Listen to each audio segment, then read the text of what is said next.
Ego کی ایک description Sigmund Freud نے دی ہے. Sigmund Freud Segment fright. which is the famous one of the top psychologist and psychiatrist. اور Sigmund Freud نے actually psychological knowledge کا ایک پورا رخ موڑا ہے. تو دیر واز این ایرا جو کہ پری سیگمنٹ فرائڈ ایرا تھا اور ایک سیگمنٹ فرائڈ کا ایرا تھا. تو اس نے یہ ڈیفائن کیا سارا کہ انسان کی پرسنالٹی کے اندر جو اس کی وجود ہے، اس کی تہیں کیا ہوتی ہے. تو اس میں سے ایک ایگو ہوتی ہے، ایک اڈ ہوتی ہے، ایک سپر ایگو ہوتی ہے. اور بڑی ہی دلچسپ بات ہے کہ ہمارے جو بزرگوں کی ڈسکرپشن ہے نا، جس میں نفس لوامہ اور نفس مطمئنہ اور نفس،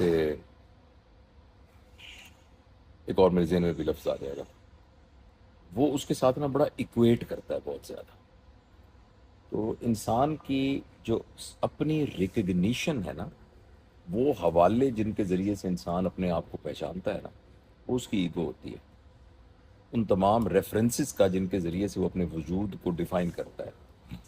اور اس کے ساتھ اس کی ایک اور فیز ہوتی ہے، ایک اور اس کی زندگی تحت ایک جہت ہے جس کو ہم اڈ کہتے ہیں. اڈ وہ ہوتا ہے جو ایکچولی ایک طرح سے پولیس مین ہوتا ہے اس کا، جو اس کے سوچ کے کو غلط طرف جانے سے روکنے کے لیے ایک موجود ہوتا ہے. یہ تو اس کا ہے بیک گراؤنڈ. لیکن ایک عام آدمی کے سمجھنے کے لیے وہ ایگو جس کو ہم ایک نیگیٹو ایگو کہتے ہیں، وہ ہے، انگریزی میں بتا کے پھر اس کا اردو میں ترجمہ بتاؤں گا، کہ identifying one self with something which he is not. اپنے آپ کو وہ سمجھنا جو ہم نہیں ہیں. مگر اس کی بڑی سمپل مثال ہے، اور میں اپنے اوپر یہ مثال لے کے دیتا ہوں ہمیشہ، کہ میں اب تو خیر ریٹائر ہو گیا ہوں، میں principal Quaid Azam medical college ہوں. اگر میں اپنے آپ کو principal Quaid Azam medical college سمجھ رہا ہوں تو میں ایک ایگوئسٹک انسان ہوں، اس لیے کہ میں principal Quaid Azam medical college نہیں ہوں. یہ ایک رسپانسبلٹی ہے جو مجھے دی گئی ہے.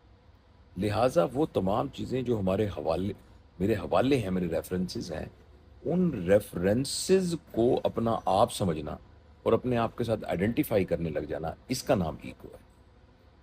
اور یہ ایگو جو ہے کسی عہدے کی بھی ہو سکتی ہے، کسی پوزیشن کی بھی ہو سکتی ہے، کہ بھئی میرے پاس اتنی بڑی گاڑی ہے، میرے پاس تو اتنا بڑا عہدہ ہے.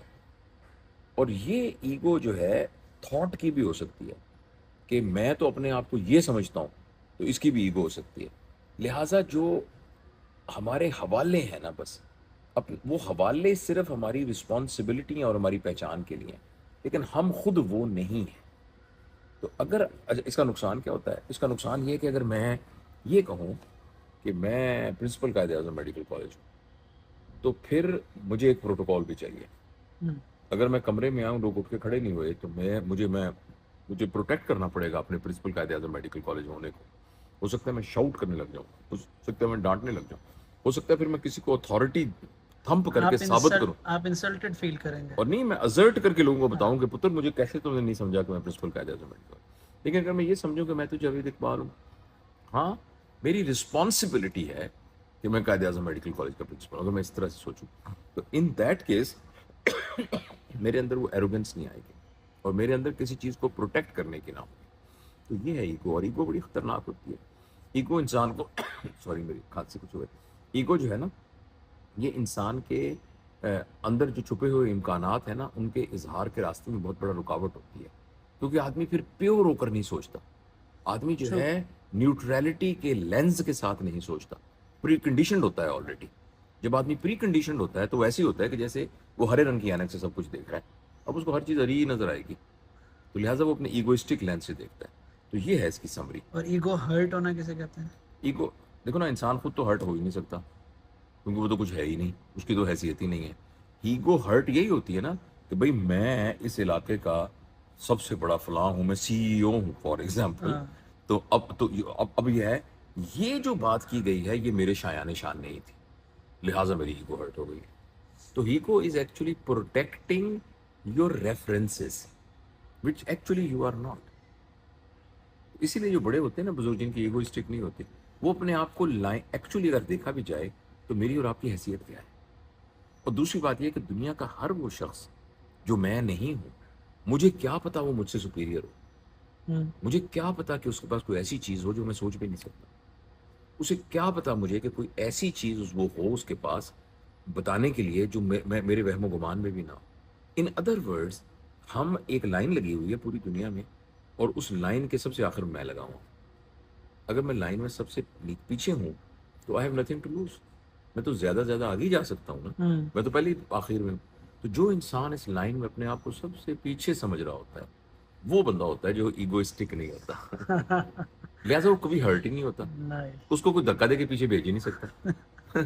تو یہ ہے بس.